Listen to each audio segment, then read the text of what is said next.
How do you hold a dip pen? In this video, I'll show you how I use different grips to make different types of lines when drawing. Some of these grips are better for lines that go from thin to thick or thick to thin and back again, but only in some directions. And some of these grips are better for lines that go in any direction without much variation in line weight at all. Dip pens can be hard to use, and when I was a beginner, I would have found it useful to see how other people were holding their dip pens. So I hope this video will be useful to some of you out there. And if you are a beginner, I made a series of videos as an introduction to dip pens for drawing, so please check that out if you want more information. The nib I'll be using today is the Zebra G nib, which is widely used for drawing comics and manga. It's a fine and flexible nib that you can use to get both thin hairlines and thick swells, and it's really smooth. I'll be using Winsor & Newton Black Indian ink, which I've been using more and more lately. It flows well enough for thin hairlines, but it also sticks to the nib well enough for thick swells, and it's really smooth. I'll also be using Fabriano 1264 watercolor paper, which has a cold pressed finish,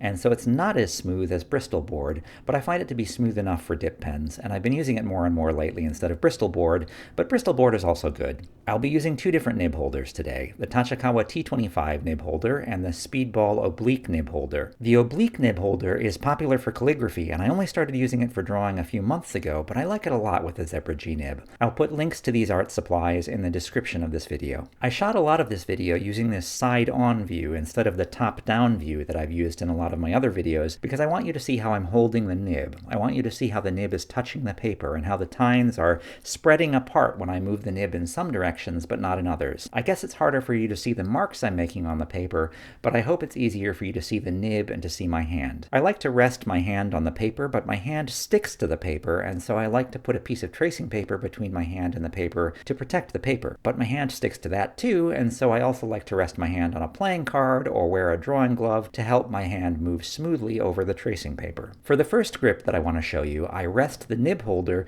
between my middle finger and my index finger. Then I grip it by clamping down on it with my thumb. I try not to move my fingers or my thumb at all when using this grip. I use my elbow as a pivot point so that I can get long horizontal lines, but I can only get short vertical lines unless I actually drag my elbow across the drawing board, which I sometimes do. I rotate my wrist to vary the pressure on the tip of the nib to get thicker or thinner lines. But I use my arm to do the rest of the work without having to move my wrist or vary the pressure on the nib if I don't want to. I'm right-handed, but I sometimes also use the fingers of my left hand to support my right hand, sort of like an elevator, to help control the rotation of my wrist and thus to control the pressure on the nib more precisely, or to help control the moment when the nib touches the paper. I also like to use this grip for feathering. This is a method of rendering that's used in comic books and manga, where you make the transition from black shadows to white highlights with relatively short, tightly spaced, thick to thin lines. I really like to flick my wrist for this and lift the nib off the paper at the end of each stroke to get it to taper into nothingness. But later I'll show you a method that I like even better for feathering. I mostly use this grip to make horizontal lines by pivoting on my elbow,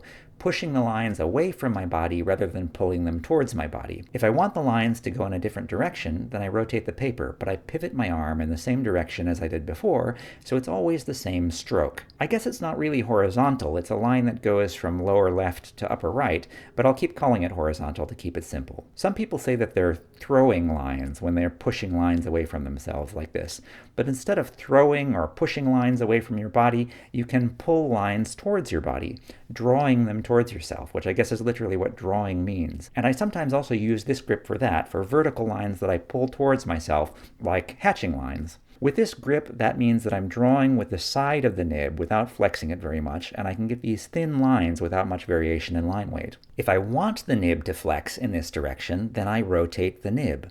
In other words, I use a different grip for vertical lines that I pull towards myself if I want the nib to flex. For the first grip, the nib holder was at the base of my forefinger, just below my knuckle. For this second grip, the nib holder is between my knuckle and the base of my thumb. I rest it on my middle finger, and I grip it with both my thumb and my index finger.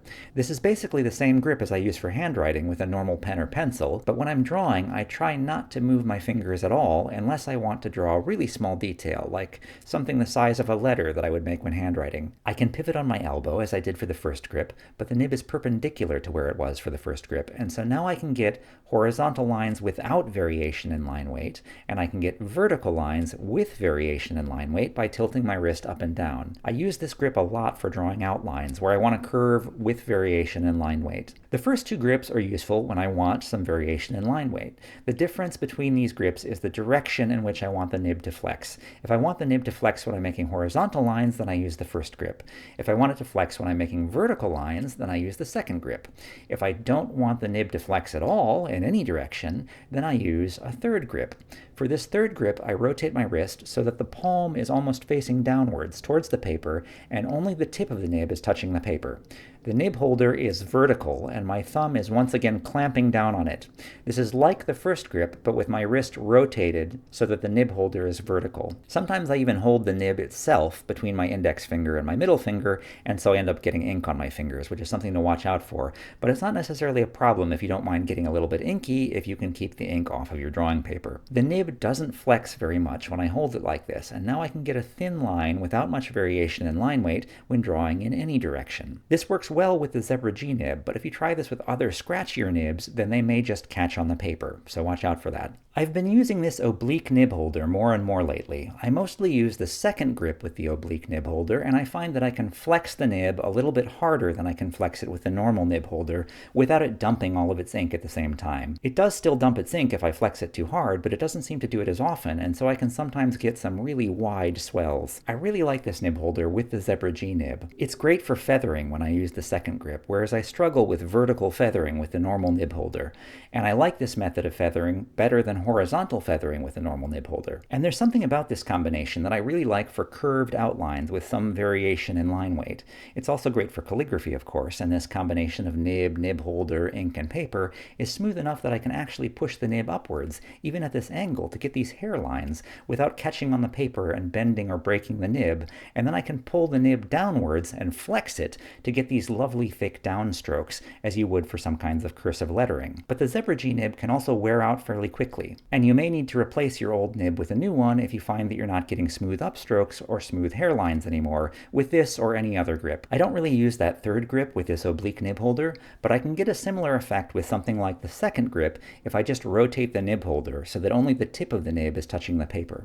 I like to use this grip when I don't want any variation in line weight. I find this to be a really comfortable way to work, and probably more comfortable than the third grip with the normal nib holder.